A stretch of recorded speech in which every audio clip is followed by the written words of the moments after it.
എക്കാലത്തും ഉന്നതരെ കൂടെ നിർത്തുക എന്നത് പുരാതന ചൈനീസ് തന്ത്രമാണ്. അതിനായി ചൈന നേതാക്കളെയും ബുദ്ധിജീവികളെയും വ്യവസായികളെയും മാധ്യമപ്രവർത്തകരെയും ഇക്കാലത്തെ യൂട്യൂബർമാരെ പോലും വിലക്കെടുക്കുന്നു. അങ്ങനെയാണ് ചൈന ടിബറ്റിലും സിൻജിയാങ്ങിലും മംഗോളിയയിലും ഭരണതലത്തിൽ നുഴഞ്ഞു കയറിയത്.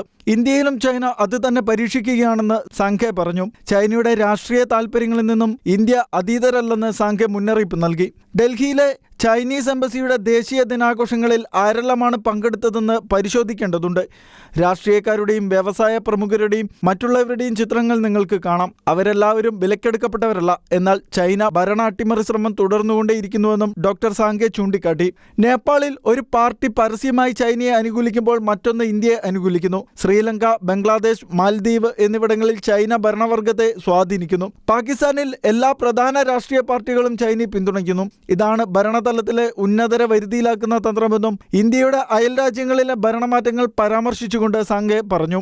ഡോക്ടർ സാങ്ഹെയുടെ അഭിപ്രായത്തിൽ ചൈന ഈ തന്ത്രം ദക്ഷിണേഷ്യയ്ക്കപ്പുറം വ്യാപിപ്പിച്ചിരിക്കുകയാണ്. ചൈനയെ പുകഴ്ത്തിയ ശേഷം പിന്നീട് $1 ലക്ഷം അതിലധികമോ ശമ്പളത്തിൽ ചൈനീസ് കമ്പനികളിൽ ഡയറക്ടർമാരായി ജോലി നേടുന്ന യൂറോപ്പിലെ മന്ത്രിമാരെ വരെ ഞാൻ കണ്ടിട്ടുണ്ട്.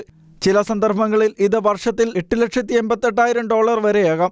ഇങ്ങനെയാണ് ചൈന ഭരണത്തിലുള്ളവരെ വിലക്കെടുക്കുന്നതെന്നും സാങ്ഹെ പറഞ്ഞു. ചൈനീസ് നീക്കങ്ങളിൽ ജാഗ്രത പുലർത്താൻ ഇന്ത്യയിലെ രാഷ്ട്രീയ പാർട്ടികളോട് ഡോക്ടർ സാങ്ഹെ ആവശ്യപ്പെട്ടു. International desk, ഷെഖേന news.